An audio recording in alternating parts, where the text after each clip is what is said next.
Hello, my name is Maya Pete, and this is our current issue presentation by Jackson Martinez, myself, Maya Pete, and Zach Scuhaman.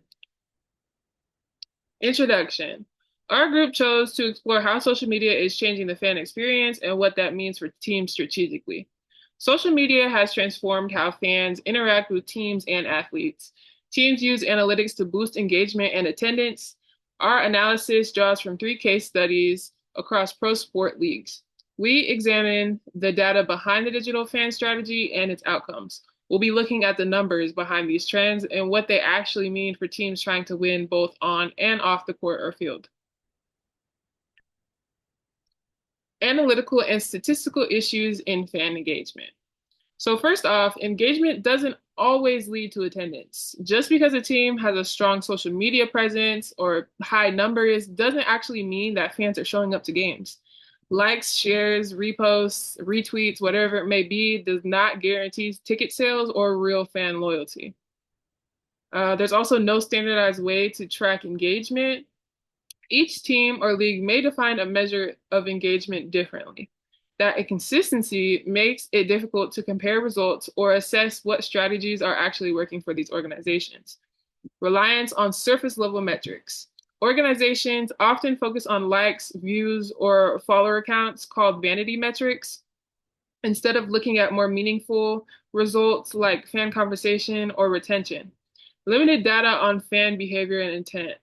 There's also not enough insight into why fans engage or disengage with content. Without behavioral context, it's hard to tailor outreach strategies effectively. Lastly, volume often prioritized over value.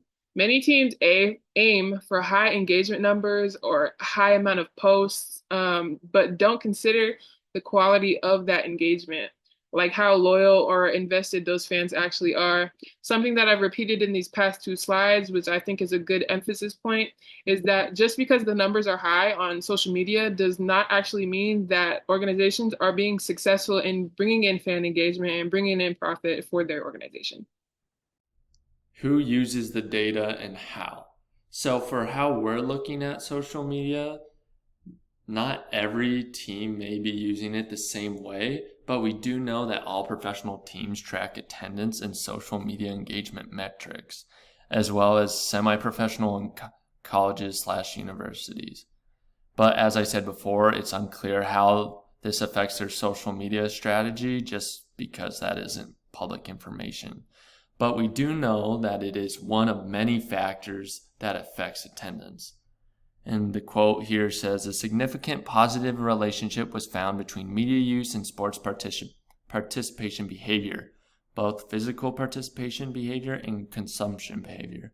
The two were influenced by several moderating variables, including the form of media, media measurement methods, study subjects, and culture, and the influence of media measurement methods was the greatest.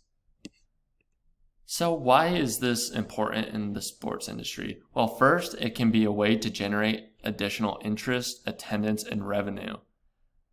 And with this information, teams can more efficiently market and convert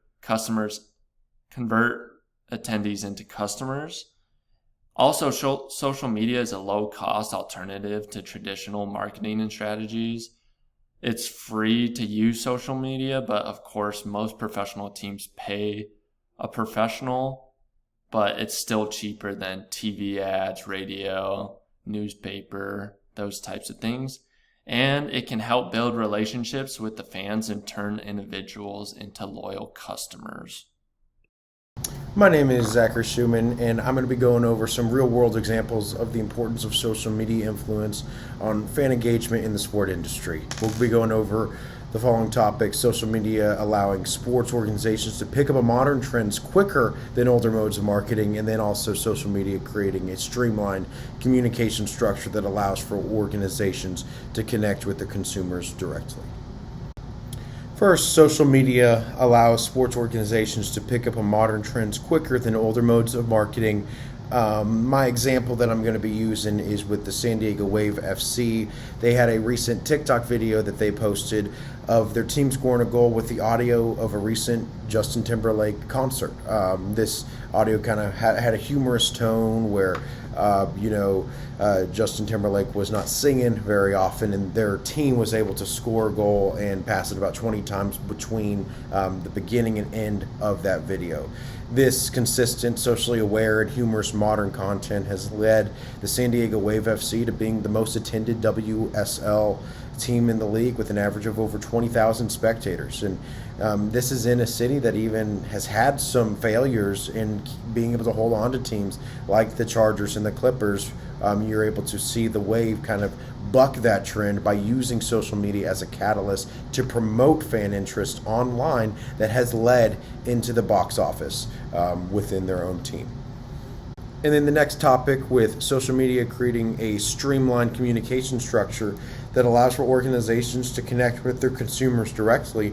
The Chicago Blackhawks, they had a What's Your Goal campaign in 2015, the 2014 to 2015 season, that saw 20,000 fan submissions, that saw 24 million impressions on Facebook, 4.5 million on Twitter. That's, likes, comments, shares, reposts, etc., not just views. So a massive outreach that this campaign had. And what this campaign did is it directly connected community members that with their individual goals to the organization and the overall vision of what the Blackhawks had, which was, again, a Stanley Cup. And so what we saw is we ended up seeing the What's Your Goal campaign lead into the One Goal campaign for their postseason that season.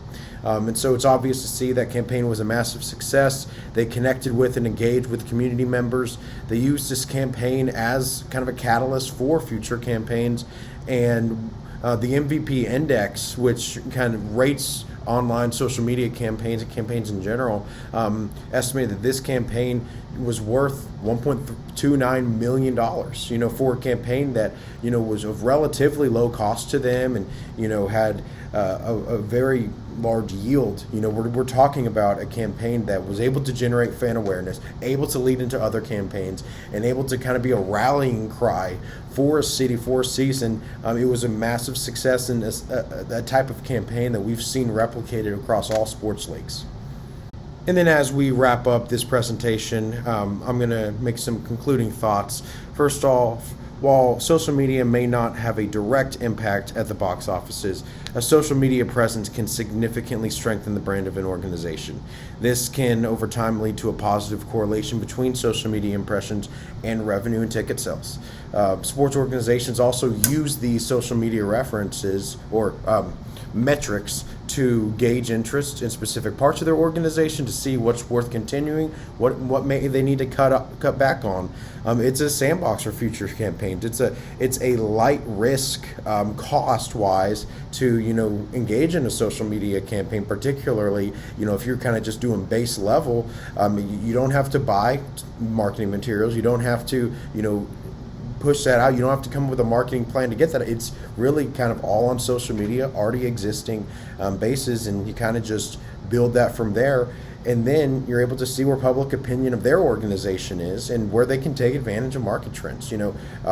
Is your organization doing something that your fans or your local consumers don't quite agree with? It's easy to see what to go away from. And, overall market trends, you get to learn from other failures of other organizations very quickly, and as a result, it only strengthens your position as an organization if you're able to use that social media and kind of connect that to the metrics of ticket sales, fan attendance. It is a very, very useful tool to really being able to boost that at relatively low cost.